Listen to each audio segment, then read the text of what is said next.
Hello and welcome back to the Transfer Flow. And on today's episode, we look ahead to the Champions League final. Inter Milan are a weird side, but what makes them so idiosyncratic, and how can PSG set up to try and make the most of their weaknesses? Then we look at a big transfer. Joao Pedro is linked with a move away from Brighton, but does he make sense for Newcastle, Liverpool, or Chelsea? That's all on today's episode of the Transfer Flow. So we've got the Champions League final approaching this weekend, of course, and we've got on Neel Shelat to talk about the game. Neel, are you excited about this game? Because it does feel like the Champions League has been so good that we're due a disappointing match, and I'm worried it's going to be the final again. I hope the Europa League final took like all the disappointment for the season and just put it all in that one game. Because I really think we should get a good game here because both these sides are. I can't really see either of them going full suffer ball. Like even if Inter obviously are likelier to like sit back, but like then it's not gonna be anything like a United Spurs game in any way. No, So these teams are good for one. yeah, for one. And actually as well, like we've got quite lucky in that everyone seems fit. So Inter look like they're going to have Pavard back, who's been out for about a month. Like that's really interesting, and we'll get into that. PSG, it looks like only Kimpembe is going to be out. So there was a point here where it looked like we might be missing a host of important players. But actually now, it feels like we might see the best of these two teams. Inter obviously have been competing in Serie A right to the end, even if they were ultimately successful. PSG have been resting a little bit while trying to maintain match fitness. But a lot of the narrative going around about this game is that it's going to be attack versus defense, right? PSG are really attacking, though actually these teams have conceded about the same XG across their 14 games. How do you see the game playing out? Because in some ways it feels like this is a different version of the semis, right? PSG face a team that's very good defensively, not quite as good defensively as Arsenal, but much better than Arsenal at breaking out of their shape with quick attacks. Inter face a team which are going to press really high, full of tricky one-on-one players, but they're not going to play as insane a high line as Barca. They have more athletic defenders. So do you see any of the games that we've had in previous rounds as maybe a template for what we might get here? Yeah, absolutely. I think you're right. There's definitely a lot of similarities between the matchups these two teams have previously had to this one. I especially think on Inter's side, there's obviously Barca is a very easy, straightforward comparison, but there's also Bayern, who in some ways do have some similarities to PSG out of possession mainly. Mm-hmm. Also a little bit in possession in the use of like their wingers coming inside and them kind of attacking that central space. So yeah, there's definitely some similarities, and yeah, there's a lot we've seen in the previous matches which should inform our predictions for how this final might play out. But yeah, like I said, I think this is going to be a very very interesting one. Obviously the narrative of like attack versus defense is oversimplifying, but in many ways these two are like very different teams, right? Like just if you just take a step back, like from the offset, obviously for one, PSG are going for their like first Champions League or top continental title versus Inter, who have won it like three times before. PSG are insanely rich, probably one of the richest teams in the world. Inter were like broke 2 years ago. They're like less broke now, but they're still not crazy rich. Their seasons, like I said, were so different. PSG basically walked to all three league titles, but like first half of the season, they didn't look so convincing. Like in the Champions League, we didn't think they were going to do much. Whereas Inter obviously challenged in the domestic front, but initially in the Champions League, they looked so good in the league phase. They conceded like one goal in their 8 games, and they only were really challenged like from the quarters onwards with obviously Bayern and Barca, and their form also kind of took a hit then, like around these big ties. It was obviously tough for them to maintain that high level. They had to rotate the team a lot, and that's where they had a blip domestically and ultimately missed out on the titles. So many differences there, but perhaps the biggest difference, and I think that this is obviously something important to keep in mind for the match, is in the makeups of these two squads. So Okay. PSG have obviously, as we've talked about quite a lot, they've shifted their approach, especially this season, and they have a lot of young, exciting, like young players, right? Do you want to guess, Patrick, where they rank in the Big Five European leagues this season for basically the average age weighted by minutes played? It's like the FBref metric. It basically measures the average age of the people on the pitch for Okay. a team over the course of a season. Okay.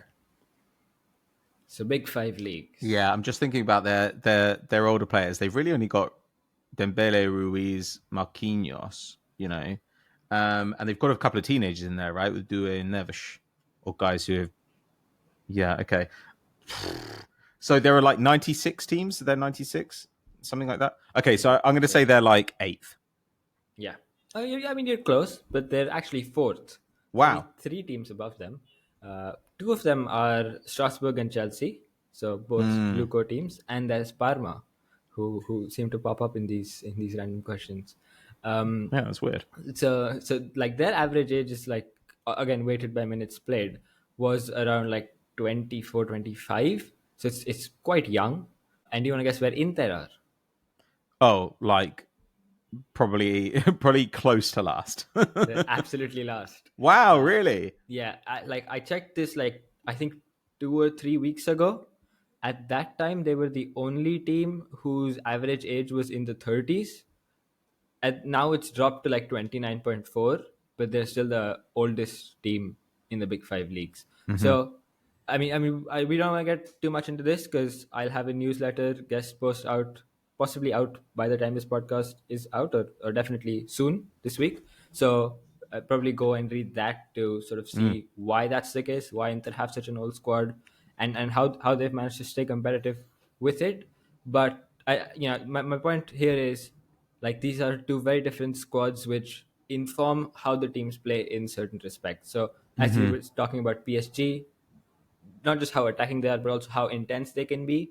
Yeah. Certainly, one big reason for that is because they have such a young squad, so many of these energetic young players. Whereas Inter, characterized maybe as a more passive team, definitely will be less sort of intense out of possession. They will drop into a Mm. block much more, and probably a part of that surely is that they have these older players. You don't want guys like Mkhitaryan and Çalhanoğlu running up and down for like a whole 90 minutes chasing people. That will end badly. So they do have to sort of restrain themselves more, and that's why they drop into a block much more. But I guess we should maybe just like talk about how we think the match might go, Hmm. and maybe we can break it down into like two separate parts. So like one, what we expect to happen when PSG have the ball. I think you would agree that PSG will probably have more possession here, right? Not by a crazy amount, but by few percent at least. And especially in the first half, I think. Yeah, I think we can expect Inter, like PSG, have gone out generally and tried to blitz teams in the first half, right? And I think Inter have actually started a couple of games quite shakily with their passing out at the back. So maybe those experiences will make Inter a bit more resilient in this one. But we've seen this where PSG will go and rack up the shots in the first half, and then kind of the first 20 minutes of the second half, they tend to slack off a little bit. So I think that Inter, I mean, maybe they'll still leave another player up. I expect them to do, well, we'll talk about when they're on the ball in a minute. But it does feel like their idea will be we need to weather an early storm and then we can start building breaks. yeah, I definitely agree. And if you look at it, there in big games, especially this season, Mm-hmm. well, even over the course of Inzaghi's tenure for the most part, and especially in recent times in this sort of run-in of the season, they've always tended to drop back into a pretty low block out of possession against these sides. They don't want to expose themselves. They don't want to like press too high. Again, partly because of the players and the ages involved in that side. So I think we can definitely expect when PSG have the ball, Inter will drop into their 5-3-2 block. It'll be quite compact, and like one of the things they do well, or certainly try to do, is to pack out like the central space, right? With the three midfielders, Yeah. three center backs, they're gonna just absolutely clog the center of their defensive third and of the edge of the box, and it's gonna be tough to get through there. So I think this is one part where like PSG might want to look at what Barca did and see if they can do something similar themselves. So Barca's success against this block Mm-hmm. partly came through one, obviously Lamine Yamal being exceptional, right? Mm-hmm. But the areas he targeted was he obviously usually tends to like start very wide, right, like close to the Yeah. touchline. But against Inter, many of his like successful dribbles, or certainly the highlight reel, if you look at it, he's receiving the ball in like not alongside the centre back and the wing back, but along the line between like where the gap exists. Right? So he's obviously dropped Mm-hmm. back. Mm-hmm. He's away from the wide midfielder Mkhitaryan, but he's receiving the ball in that kind of a space, and then he can drive inside Mm-hmm. into that gap between Di Marco and Bastoni. And then they have a problem where, okay, is it going to be Di Marco who comes across to him? Is it Bastoni who comes across? So PSG might want to replicate something like this with maybe it's the Dembele who's dropping out there to pick the ball up and play forward, or maybe it's one of the other wingers. I think this is also interesting to think about. But I think they should start Barcola ahead of Doue for this one, just because of what he can give you in terms of dribbling. Because I think that's possibly going to be the key to breaking down this Inter block. And obviously, you have Doue coming off the bench at some point. But I think you can have, obviously they will rotate a fair bit. So maybe Barcola starting on the right, but he can switch with Kvaratskhelia at some point. Mm-hmm. And again, both of them can target that space basically between the wing back and the center back. So that's going to be one part of it, is getting the ball to them and getting them to dribble. But ultimately, that's not going to be your main source of threat, right? Because you have to beat like three players. You have to beat the wide midfielder, the wing back, and the center back in order to get to a decent spot. So obviously Lamine Mm-hmm. Yamal did it because he's like one of the best players in the world. But it's not like a sustainable sort of means to attack. So what else can they do? I think one of the other things was that Barca did well was also like switch the ball from side to side well. Mm-hmm. Like I think without Pedri in that team, they don't do half as well as they did in this tie, because obviously their attack was extremely biased towards the right side, right? Like much of it was going through Lamine Yamal, Mm-hmm. but they always had the option where either it's Lamine Yamal or it's Kunde who passed it back to Pedri, who'd hit that quick like switch ball over to the left side where the left back was advancing, or Rafinha was even in the box. I think one of the goals came that way, right? He puts a ball, Rafinha heads it across, and they score. So I think it's going to be a big game for Vitinha to show he can play that kind of a role in the attacking third. Obviously, he's been excellent throughout this Champions League, Yeah. but most of what he's done has been against higher presses, because that's the teams PSG faced, like Arsenal, right? What Mm-hmm. he's done so well is he's like resisted pressure, controlled tempo, controlled the game. I think against Inter isn't going to have so much issues with like pressure. I don't think he's going to be pressed that Mm-hmm. much high up the pitch.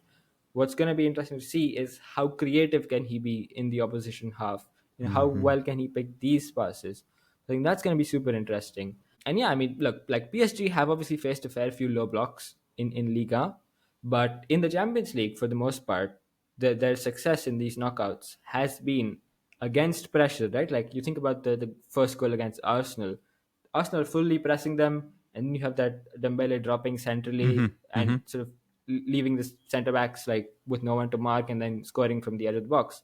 This isn't going to happen against Inter. Inter are not going to step out that much, so they're going to have to find some new solutions. Which I mean, obviously in Liga they have broken down blocks, but like the quality is significantly lower of the individual players they're facing. So yeah, it's going to be quite an interesting challenge for them. It's going to be interesting to see how well they can utilize that fluidity, because Inter aren't going to be dragged around by those movements. They're going to be happy in their block. They're going to be compact. So how do they unlock it? Do they have these like quick passes and switches? Do they try a lot of dribbling? It's going to be interesting. Like, what do you think? Can you think of any sort of other avenues they might attack from? Well, Dembele is a unique proposition, which I think is it's helpful for them, right? Because with Barcelona were kind of like, well, we're going to give the ball to Yamal more, and that makes sense. But at the same time, that does mean that you're attacking Bastoni, who is the guy that Inter want you to be attacking, if anybody. With Dembele, he can kind of float around and figure out where your biggest weakness is, and in this game, Bisek only got past fit for this game quite late. Pavard was past fit for this game quite late. So it's possible that the right-sided centre-back in this match is maybe a slightly weaker player. And that means that PSG can focus on that side rather than the other, which I do think is, probably going to be a little bit more profitable.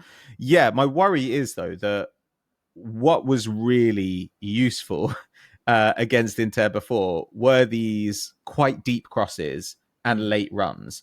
And if they can get, Hakimi arriving at the back post for those, for example, or Nuno Mensch arriving for those, then maybe that's a danger. But my worry is those just get headed away because there's absolutely nobody in the box who's a real threat to outmuscle an Inter player. Like maybe you can push Fabian Ruiz forward when Dembele drops, or maybe Ramos plays. Though I doubt he'd start. I would be surprised too. Very surprised. But they're going to have to do something like this because, like you say, you can have the best dribblers in the world and you can even double up. You can have, Doue and Dembele, or Barcola and Dembele and Nuno Mensch all on the left flank. And Inter will kind of say, okay. They're still outnumbering you. Yeah, exactly. They're like, well, if you beat 3 of our guys, maybe you get a shot through traffic. So and those somewhere in goals. Yeah, so those are the things that that concern me a little bit from a PSG point of view. And yeah, I agree. I think that guys like Vitinha, where they really thrive is quickly winning the ball back and like the artificial transition that you talked about on here before. In this game, there's just not going to be any of that. So PSG could run the risk of having their midfielders just sort of wandering around 30 yards from goal while Inter just hold their kind of zonal, like their zonal shit. And they're just not really that bothered about it. Yeah, I don't know. That does concern me a little bit. And PSG's aggression, which has been, especially against Liverpool, it was like a real superpower for them. I just think against Inter, it's just not that. It's not that scary. Like Inter aren't really that bothered. That said, I do think that because PSG also have really good ball strikers from distance, I'm not sure that Inter should spend too long just camping out in this block and hoping that they can kind of get away with it. Because I do think you've got enough quality ball strikers that PSG are gonna like put some decent shots on goal, I think. And I think that PSG have looked at their weakest when teams have come out and really contested them aggressively and have been able to dominate the ball. You think of the second leg against Aston Villa, the second leg even against Arsenal.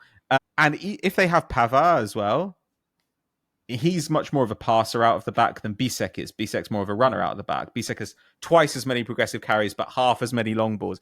So if you've got Pavard there as well, then it becomes much easier to imagine PSG getting baited into that press and Inter just going over their heads. And generally speaking, if Inter can complete those long balls, they quite reliably create chances, right? Like if you look at their games in the Champions League this season, sorted just by the number of long balls they've completed, the top 8 are all wins.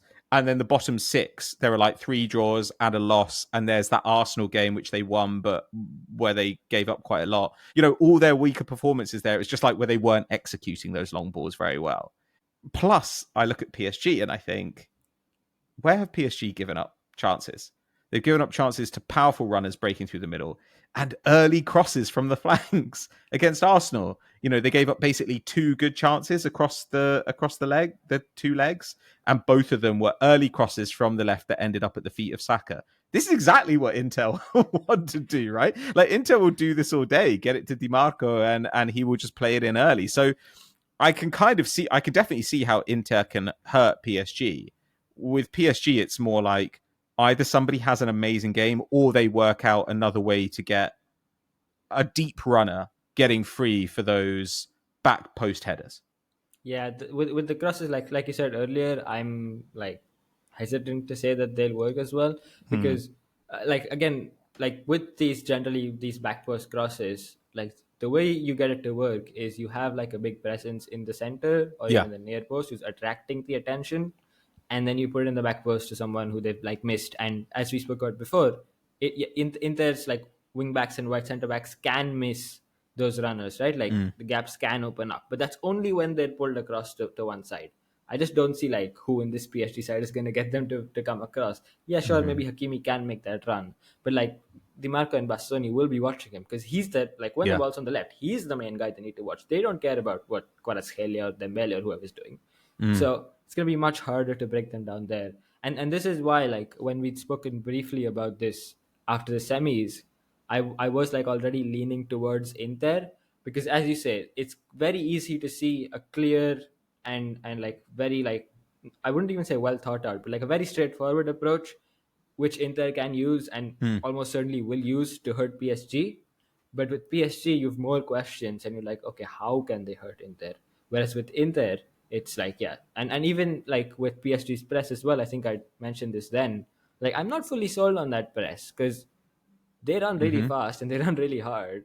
But there's definitely going to be gaps opening up, and Inter thrive on those gaps. Like they failed to really exploit this against Barca, and I'm sure that game's going to be quite low down in their long ball completion stats because they were like quite bad across both legs. But in most cases, you think that was a blip and that they will sort themselves out for this game, and then it'll be, I mean, yeah, like if they get those long balls going on top of the transitions, yeah, there's like all sorts of problems for PSG. Because for one, and I think we'd spoken about this earlier as well, that against Barca, like Inter's sort of build up rotations were limited because Bisek was there, so they couldn't switch like Barella to drop and get, if it's Pavard, what Mm-hmm. happens is Barella will drop, Pavard goes wide because he's also fullback, so he's comfortable out there. With Bisek, as you said, he's not a passer, he's not comfortable going there, so Barella didn't drop, and like they were quite like relatively static compared to what they can usually be. But Mm-hmm. if Pavard plays, as it's being reported, he'll probably start. Then you get Barella dropping in, and it's all because like if you think about PSG's press, on paper it's quite easy. I mean, it's almost certain that they can go like fully player oriented, right? You just look at the two formations. It's Mm-hmm. Inter playing 3-5-2, PSG 4-3-3. So now you have three center backs for Inter, you have three forwards for PSG. That's three Mm-hmm. on three. You have the wing backs and the full backs directly matching. Three midfielders, straight match, and then two Mm-hmm. strikers, two center backs. So like out of possession to start off, you're nicely fully matched if you're PSG. All good. Then Barella drops into the box. And Fabian Mm-hmm. Ruiz is like, what the hell do I do now? Because you can't follow him all the way. Mm-hmm. You can't leave that gap. But if you let him have time on the ball, he's gonna find like Thuram's head. And then there's gonna be Dumfries absolutely motoring past Nuno Mensch, and you're in big Mm-hmm. problems already. So yeah, if they get those rotations going, I would be concerned for PSG. And like the problem, and we've spoken about this as well before with PSG, is now they don't really have another option. Like they have to press. They can't drop in a block and sit back like Inter, because No. like all their guys are short. They're just gonna put one ball over everyone's heads. Yeah. Thuram gets in, it's over 1-0. So they gotta press. Like they don't have a choice. But then if like these rotations, you start getting them in there, start executing those passes, not even the long balls, right? Even the like quick short connecting passes to find the free player, and then they can like carry forward a bit, and then look for like one of those wing backs running up. It's trouble. And even the front two against the center backs, I'm very interested to see how that goes, because usually with Inter what you get is, so Ram's the guy who's highest. He is the one mostly stretching the line, Mm-hmm. making the runs in behind, or even like getting the aerial balls to his head. Whereas Lautaro can like drop and drift a little bit, right? So Mm-hmm. but it's generally Thuram starts towards the right, Lautaro towards the left. Of course, they can interchange. Now PSG centre backs, you've got Marquinhos right centre back, Pacho left centre back. Yeah. Marquinhos is the older guy. He's the sort of, I would say, more like cooler, I'm obviously more experienced head, right? So he's Mm-hmm. gonna be Mm-hmm. he's gonna be more intelligent in terms of reading the play better, maybe positioning, anticipation, things like that. It's not the strongest dealer, not the quickest either. So if Lautaro drops into like the space between the lines a bit, if you get Marquinhos to follow him, then Turam has a bunch of space to find to throw Pacho off and run into. That's not good. Mm-hmm. Like I wouldn't trust Pacho against Turam alone without cover. But if you let Lautaro just go, he's gonna receive the ball, he's gonna turn, and he's gonna find one of the wing backs. And again, Mm-hmm. it's the same problem that you mentioned. So yeah, like honestly, when I think about this, I can see like problems in pretty much every position. Like, you know, what do the midfielders do? How do they track? The fullbacks, how high do they go, and what the hell do they do when Dumfries is running at him at the back post? Like, Sure. what can you possibly do? And the centre backs as well. Who tracks who? Like, how does it work? Do they just stand drop back, but even then it's an issue where they're still gonna probably like put the ball in the box. It's gonna be tough to beat Thuram in the air and the wingbacks running in. So yeah, I mean all that is to say, I think Inter, if they get their possession game going, I can very easily see them scoring multiple goals. And really, if you're PSG, it's just so tough. I mean, even like set pieces, right? Yeah. Yeah. I'm like I would quite confidently say that if not a goal, there's going to be some big chances for Inter of set pieces. Do you want to guess where or how many goals they scored from set pieces in Serie A this season? Oh my god. So 38 17. games. You're absolutely spot on. It's exactly 17. And do you want to guess how many PSG conceded? And then that was obviously, I should say 17 was top in Serie A. The team in second scored 12. So like they were by far the best. Okay. Now How many did PSG concede? I don't know, like 10? 12. And that's joint That's a second lot, in man. Liga. Yeah, like you have to remember, they don't give up too many set pieces because Yeah, they've got all the ball. 65% possession. Like to get a corner against PSG, you've got to have the ball and get to their third. Like yeah, that's a lot, man. That's quite worrying. Exactly. And I mean we saw this against Arsenal as well, right? Like they were absolutely spooked by those long throws. They were like, what the hell do we That's do? true. Even the corners. I mean, by the way, Inter have long throws as well. Dumfries gonna be launching them, so to Bastoni or Di Marco. So that's gonna be another problem. But corners as well. Against Arsenal, PSG just about got away with corners, mostly because Arsenal do those like in swingers to like a crowd at the far post. Yeah. But Donnarumma is super tall, so he could like catch some of them, or he had to force them to like go a bit further away and like deviate from their usual plan. Well, bad news. Inter do outswingers. Donnarumma's not going to get anywhere near those deliveries. So now, like, Inter are putting in and by the way, it's Çalhanoğlu, arguably the like most accurate set piece taker in the world. Yeah. From one side, and Di Marco from the other, who's not bad himself. So you're going to get absolutely pinpoint set pieces, and you're going to be completely outmatched in the box. Your goalkeeper's not going to be able to claim them because they're going away from him. So yeah, like set pieces as well. I think you can see Inter scoring quite easily. Donnarumma's going to be falling over all over the place, trying to get free kicks because he started doing it in the Arsenal games as well, and I was kind of like, this makes sense, like especially in Europe. Yeah, but I don't think he can do that because like Inter are gonna have everyone on the edge of the box for that outswinger. There's like who's Donnarumma's gonna fall over like Vitinhas or someone, you know? That's kind of he did that a couple of times in the Arsenal game though, and one of them he got a free kick for it, and I was just like, man, you know, who knows? But yeah, exactly. You've got this line of giants like running from the edge of the area. The ball's coming at them really fast. Like they don't even have to generate power. Just one of them has to get to it first. Yeah. I know what you mean. Like Inter. It does feel like Inter can be completely in their wheelhouse and win this game. Whereas for PSG to win this game, they are going to have to do something slightly unexpected. I guess one thing, and maybe this ties into your article though, is we saw in the Barca games that some knocks meant that we only got, half a game of Martinez here and half a game there. And Di Marco as well, comes off for Augusto. And because they are an older team, it feels like maybe it's just a thing he does as a manager, but Inzaghi does aggressively substitute. Oh, yeah. When he feels like a guy is flagging, he's like, right, okay, we've got an opportunity here to press an athletic advantage. So I bring on Augusto, or I bring on, even when it's Taremi, he's like, the quality drop-off is less important than the athletic boost that we get. My worry there, though, is that you end up in the last third of this game with Inter playing a significantly weakened 11 if guys like Martinez and Thuram can't go the full 90. And that then does feel like a situation where PSG can press a little bit more, commit more bodies, I guess. Yeah, you're right. You're quite right. I mean, Inzaghi, for one, he has that yellow card rule where like the moment someone gets a kick, he's like, you're off. Immediately gone. And I was just looking at it. So Inter are like fourth in the big five leagues for subs made this season. Wow. Just one of the team in first. So, they're absolutely up there. But yeah, that's obviously, I think that's one is also due to just, I mean, he's done a really good job of rotating the squad, right? Yeah, he does. These three competitions. So it's partly that, but it's partly also, you're right, him being like, okay, if there's any like even inkling of some issue with someone, he's like, and they have like not bad squad depth, but pretty much across all positions, you can say the substitute is not as good as the start. I mean, which is obviously natural. So yes, it's gonna be tough for them if like it stays goalless towards the second half. But yeah, I would be surprised actually if it is. I Yeah. Because of like all we talked about. Like I think Inter are probably gonna score, and if they do score, then they're anyway gonna like if it's like the last 20 minutes, half an hour.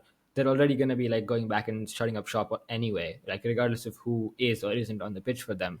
So then like the players don't matter as much.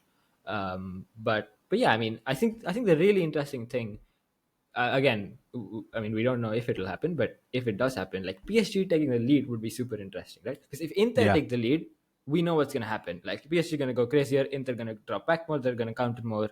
I think that's quite clear. We've seen it already. I mean, they did badly against Barca, but you could see what they wanted to do. They just couldn't like get out on the counter, which they'll hope to do more here.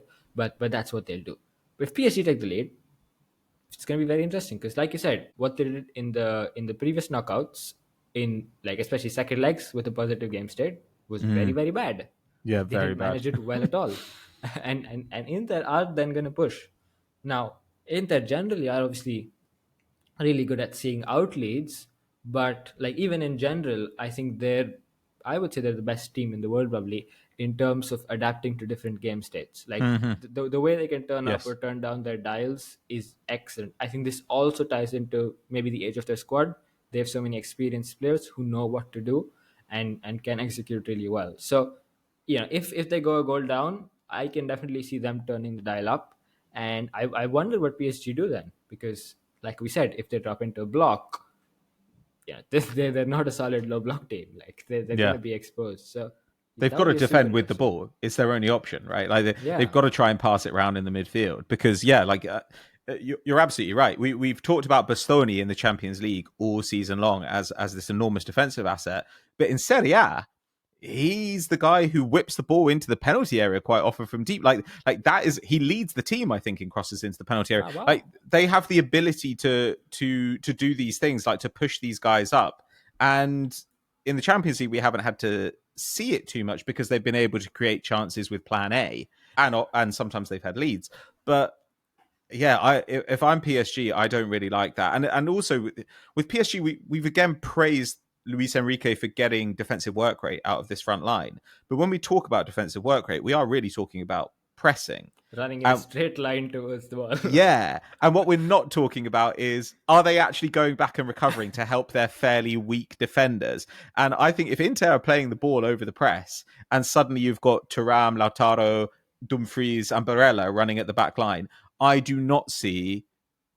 certainly don't see Barcola. I don't see Dembele. Like these guys making 60-yard recovery runs in order to help out their fullback. So that's quite a scary situation for PSG as well. It'll be interesting to see whether Luis Enrique has an idea for what he can do, because it does feel like he's limited by the profiles in the squad here, right? So he could play a worse team by putting someone like Ramos in it. But it is significantly worse. Yeah, it's a big and even then, it doesn't solve the issue. Exactly, and it undoes the good stuff as well, right? Like the way, if you put Ramos in, you're completely changing the way that attack works. Yeah. And it's been excellent like throughout. So yeah, I really can't see that happening. I mean, Luis Enrique is a guy who does a lot of has done certainly at PSG, made a lot of interesting decisions in big games. I remember I forgot what he did, but I remember there was a tie against Newcastle where he'd done something. I'll have to.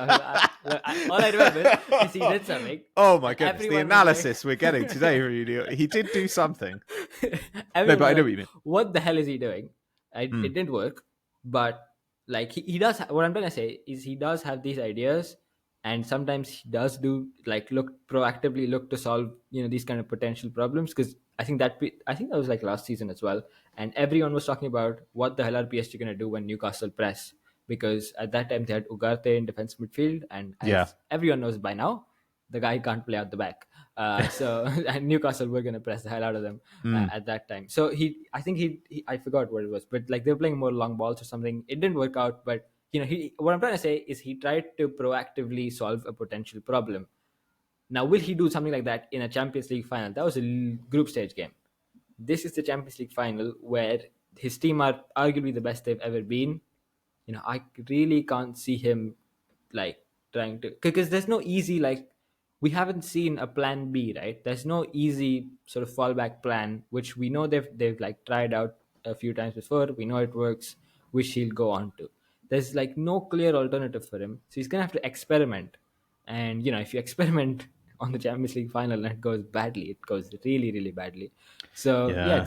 it's a tough spot for him. And I was also gonna say, like, I mean, again, this ties into what we said about set pieces and the long balls and all that. But PSG have contested the fewest aerial duels in the Big Five leagues this season because, I Really? mean, they have short guys and they don't do long balls, and they have all the ball in Liga. Inter are top for aerial duel success rate in the Big Five leagues. So, like, all Okay. the stats just look scary if you're PSG. It just, I mean, the one thing, going back to the scenario where PSG lead, I think the one thing where it'll be interesting as well to see what Inter do is if, as you say, I mean, they'll surely do it. They just like they circulate the ball in midfield, secure passes, no risks, just keep Hmm. it, and ask Inter to step out and press. How hard and how far do Inter press then? We haven't really seen Inter press much, especially this season, especially in the second half. And I remember this was maybe a couple of years ago. When Lukaku was there, I remember him talking about because at some point, like, they didn't have a great start to a season, Mm. and that was when they were trying to press high, but they weren't doing well. They were conceding. I remember he said in an interview that, like, around the mid-season point, they had like a meeting where they're discussing what's going on, and a few of the players said to Inzaghi that, like, dude, you're asking us to press this high, but like we're not doing it well, and we're conceding a bunch of chances. Why the hell are we still pressing? Inzaghi was like, yeah, you might be right. Let's stop pressing. And they've like their pressing has gone down significantly since then. Hmm. Like this season, you look at Serie A, Inter are very much middle of the league for pressing. I mean, the whole league is like not a pressing at all. There's only Bologna who press, and everyone else is Hmm. like, nope. So, they've never really been forced to do it. But if you're trailing in a Champions League final, you gotta try and get the ball. Yeah. So they're gonna have to do something, but there might be gaps there. And again, Hmm. we've seen PSG exploit exactly those gaps against the likes of Arsenal and Villa. So, there's you can also see if PSG lead, you can see them getting a chance to double it, quite possibly if this press goes badly for Inter, especially the later it is in the game, right? In the second half, they're gonna have to be desperate. So they might open up some gaps which you wouldn't otherwise expect. But yeah, like if Inter lead, I really like, unless it's like, as you said, like a crazy goal from someone or a crazy mistake, I can't see a clear way back in for PSG. Hmm.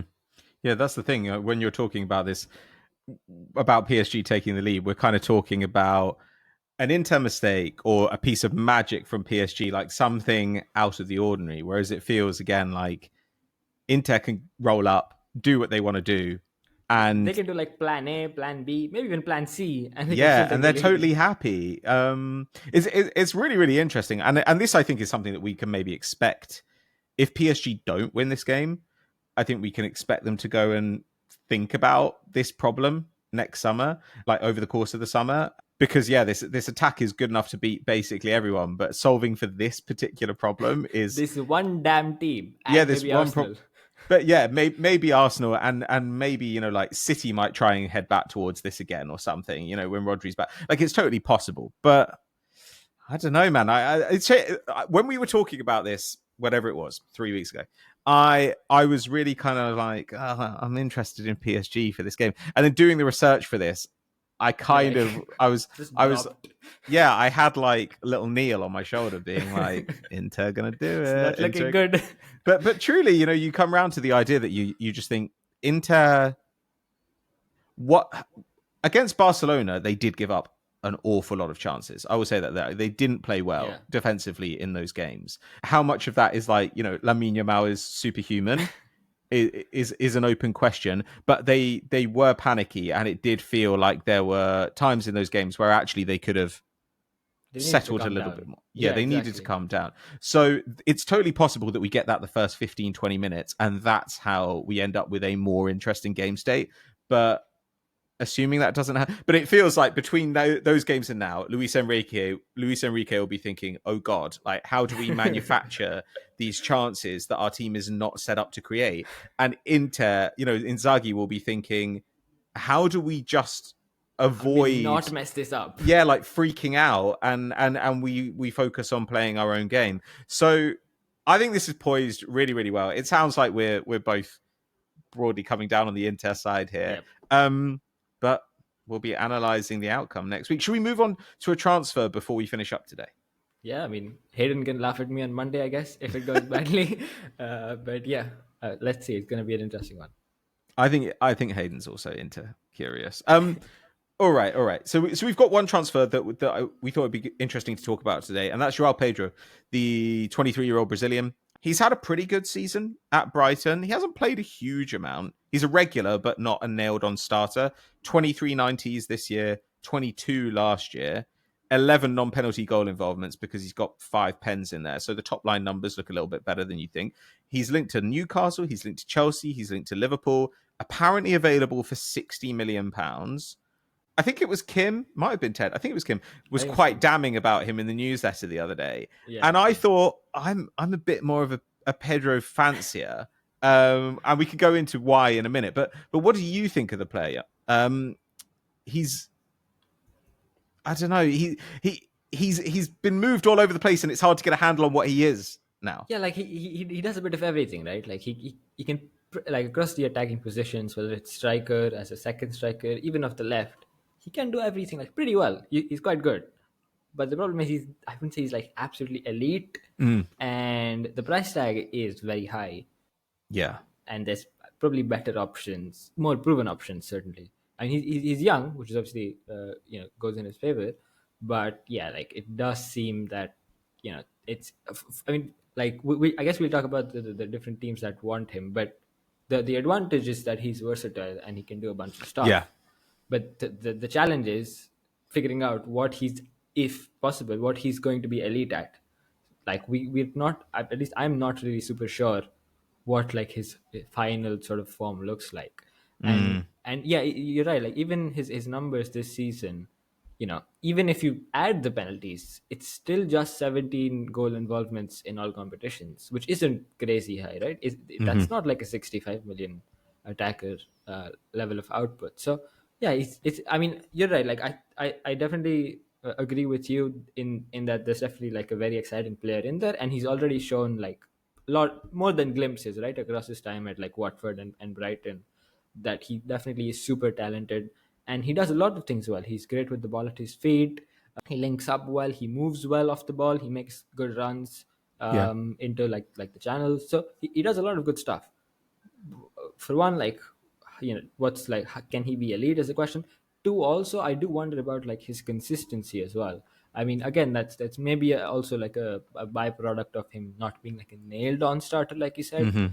I was just looking at his games this season, and you definitely see like these kind of streaks of output, and then dry runs happening a lot. So like from like, let's take mid January to or late January, like 1st February was the game they lost 7-0 to Forest. From there, like for like 3-4 games, he didn't score at all. No score, didn't assist. Then he went on this good run where he scored and assisted against Southampton, scored against Bournemouth, assisted against Newcastle in the Cup, scored against Fulham. And then again, there's like this 5-game patch of him not doing anything, no goals, no assists. So it's been kind of patchy like that throughout the season. Even if you go back to 2024, you'll see some of that. So the consistency is another question. And yeah, like there's a lot of questions attached. So definitely like the price which is being reported is pretty high. I mean, obviously that's probably what's coming out of Brighton, and they'll start higher. But I do also wonder, like, at what price do you actually buy? Because even if you come down to 50 million, I would be like, do you want this guy, or can I look first? I mean, we talked about other options, I mean, different profiles, but last week when I was on, we talked about different options from Liga for Manchester United. But really, any team can look at like those kinds of players in other leagues who will come cheaper than Joao Pedro. Yeah. And they can think, okay, we can play like twice as much for this guy who's maybe a bit more proven, but we still have questions of him, or we pay half the amount for a guy who we have even more questions of, but can also be quite talented. So yeah. It's a tough one. Yeah, I think if this were happening last summer, I'd be much more amenable to this kind of fee, because last year his numbers were much more exciting. Like the expected goals and assists numbers were pretty similar, but he was over 3 shots per 90. Now he's under 2. He was at like 9 progressive receptions. So he was a pretty good outlet. And now he's like down to kind of half of that. 8 touches in the penalty area. Now it's down to around 5.5. And of course, he was coming off these seasons at Watford where he'd been a real volume dribbler in the Championship. Whereas this season, the striker type numbers have gone down, but you haven't seen a corresponding rise in the midfieldery numbers, which you might expect given that he has played in a 3, as a 10 on the left. You know, like he's dribbling less. He's less successful when he does dribble. His defensive actions are down. He's on the ball less. Like there's a lot of stuff here which feels like, okay, is this role changes? Is this substitution effect? Is this like maybe he's been playing through a couple of injuries? The other worry I, of course, have is that we heard rumors about him last summer. We heard rumors about him in January. We're hearing rumors about him now. And they're not really concrete rumors like this team is really interested. It's like these 3 or 4 sides might be interested. And it does feel a little bit like, do Brighton know something we don't about what's going on with him physically? Like don't get me wrong. I think that at least if you get him, you get a pretty good player who's got a reasonably high floor and who can play 3 or 4 roles for you. That's great. But like you say, £60 million is like a ceiling price. You know, it's like, I want to know that you can be amazing for that and not just like a good depth piece. He's the kind of player you'd love to have in your squad, but I don't think you necessarily go out and seek out having him in the squad. And when I think about these teams who are linked to him, like Liverpool, looks like they're getting Wirtz. We've been talking about the possibility they move to a 3-4-3. But they've already got this kind of Dominic Szoboszlai-shaped problem. Like, what is he going to be for them if they do change formation? What is he going to be for them generally when they might need to add more of a passing 6 or something? If they do go to a 3-4-3, that's one attacker fewer. And the only way he would make sense there is if you're kind of playing him as a centre forward. And then I guess you could say, look, he can do a bit of everything. And he can interchange with Salah and he can interchange with Wirtz. And we'll actually get a lot of benefit from the fact that he can do everything. But their attack would be pretty small, you know, like physically small. And again, for that kind of player who can do a bit of everything, £60 million is kind of crazy. And I don't know, like if I were Liverpool, I'd be targeting a bigger guy. Like I know that's kind of basic, but you're losing Trent. Who's going to be the quarterback of this team? How are they going to get up the field? Is it just going to be Salah and Wirtz like running it again and again and again? They are going to need some other plan there to pass the ball up pitch, and having somebody who can receive the ball high up would be good. That's not Joao Pedro. I mean, what do you think about the Chelsea and Newcastle links? Do either of those make more sense to you? Like Chelsea, I have zero idea what they're trying to do. So yeah, I mean, nothing makes sense like, to Chelsea. Best I can do is guess. I mean, it looks like they're looking for some kind of a attacker of this profile because they're also linked with Ekitike, who is obviously different, but like it has some similarities. Sure. Joao Pedro will definitely be cheaper than Ekitike, so yeah, like, you know, yeah, better to spend like 60, 70 million than 100 million, I guess. And he can cover Palmer in a way that Ekitike can't. Yeah, exactly. I guess. Yeah, so obviously, again, he can play basically I could play as a striker or behind the striker, can cover multiple roles. Yeah, it's also like, I think the main thing with Chelsea is I still, like, again, I'm not sure what they want to do. And I was speaking to, like, you know, some Chelsea fans and analysts before, and one of them made a really good point. I think it was CFC Central on Twitter. So what he basically said is the Chelsea team does really good when they don't do some of the things that Maresca wants. So like, when you think about transitions, right? Like Maresca really does. I mean, at one point it seemed like he was happy to lean into them, but as the season's gone on, he seemingly tried to limit transitions more and more.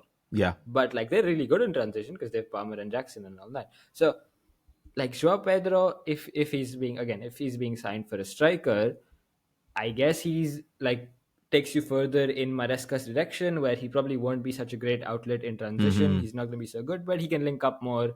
He can sort of, with settled possession, he can give you a bit more than Jackson. So, okay, I guess it makes sense in that way. And again, he can cover the positions behind him. So it can be both Joao Pedro and Jackson in the same team. But like, that's about it, honestly. Like, again, would you pay I mean, in general, I would ask, would you pay 60 million for him? But then I remember it's Chelsea, so they definitely would. Like, what do you think about it? So it's cheap for them, actually. So Yeah, But I they mean, want a centre forward, don't they? They're linked to Ekitike, like you say. They're also supposedly trying to close a deal, for America to come in from Strasbourg next year, which should be easily done. If they're getting a centre that's gonna be a tough forward, negotiation. yeah, I know, right? If they're getting a centre forward, then surely that means Jackson to the left, unless they just plan to bench him, which I think is bananas. And then I think, okay, so the open slot is the right, where Joao Pedro does not play. Like, so I just don't. I mean, on the other hand, he does work hard. Like, that's definitely they definitely can improve their press next season. I think that's going to be a part of Chelsea getting better if they can get better. But yeah, I mean, the only way it makes sense is that Chelsea do things that defy logic. So you can see that happening. Newcastle is a bit more of an interesting candidate. Again, we're kind of looking at a right wing slot where he doesn't quite fit, but they need some forward cover. They need some Gordon cover. They might also want to think about a more attacking game plan. Because let's be honest, like they just about got into the Champions League places this season. Yeah, but playing a back five against Everton, like. But they don't have a like a more attacking option. Like they did, like fundamentally they've got two good attackers, and if they wanted to play something more aggressive, they kind of don't really have a way to do it. And Isak is a lot of free goals for you. But if you want to be in the top 5 consistently, you have to batter the inferior teams consistently. And having an attacking midfielder, having somebody who could play wide as well, does feel like the next step of doing that, unless they want to use Bruno there or something. So from that point of view, I get the broad profile that you could maybe slot him into makes sense for Newcastle. But I don't think the player himself does. I don't know how you feel about that. Yeah, I mean, I'm with you there. I think of these 3 teams, Newcastle is definitely the one where you can most easily see how it might play out, right? Like with Liverpool, we just have so many questions. Chelsea we also have a lot of questions, but in a different way. But with Newcastle, you're right. Like I think a switch to like a 4-2-3-1 kind of thing, where you have this very clear like number 10 second striker kind of a role. You can see, okay, Joao Pedro can play that role, and it also works with like the rest of their forwards, where Isak is like again not necessarily a fixed line leading kind of guy, so they can both like link up and interchange positions, all that.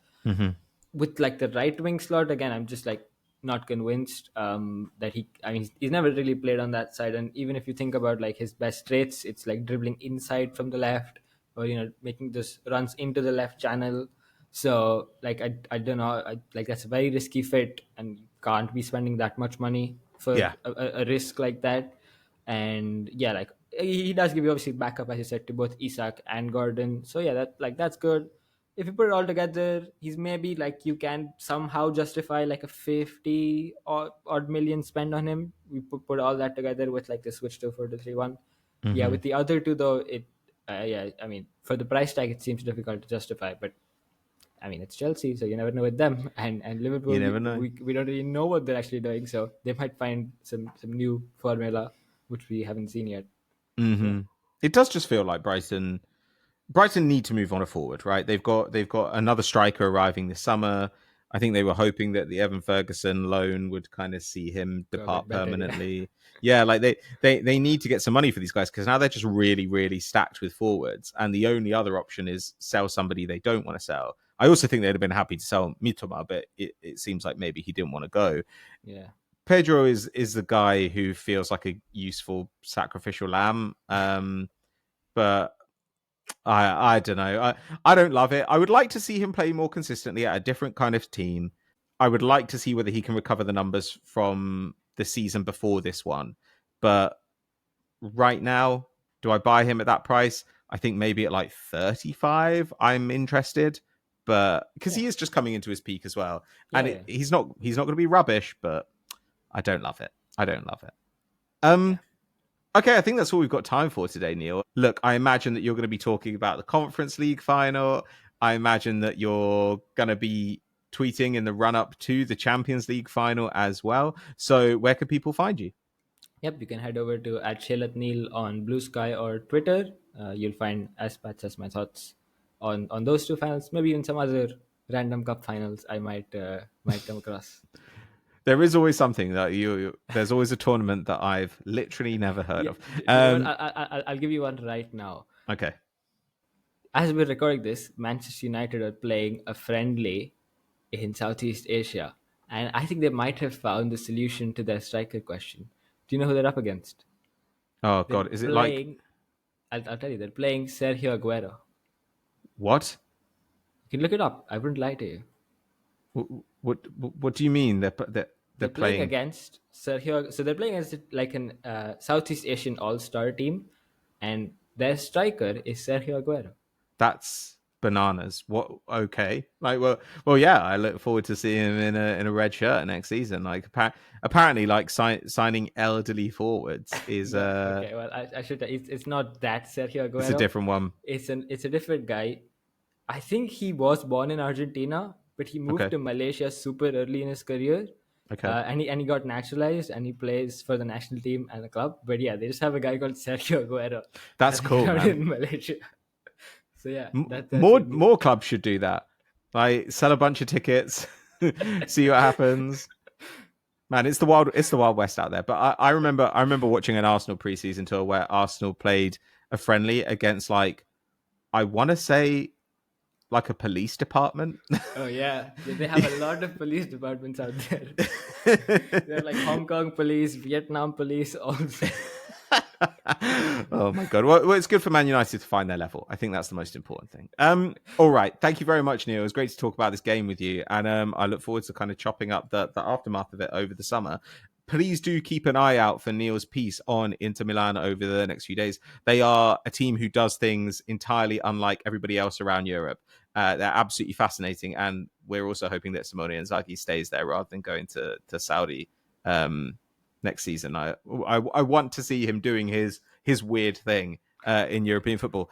Thank you very much for listening or watching. Let us know what you would like to see us cover in future episodes, any transfers that catch your eye, players, managers, whatever you like. And we will see you next week. Thank you very much. Bye-bye.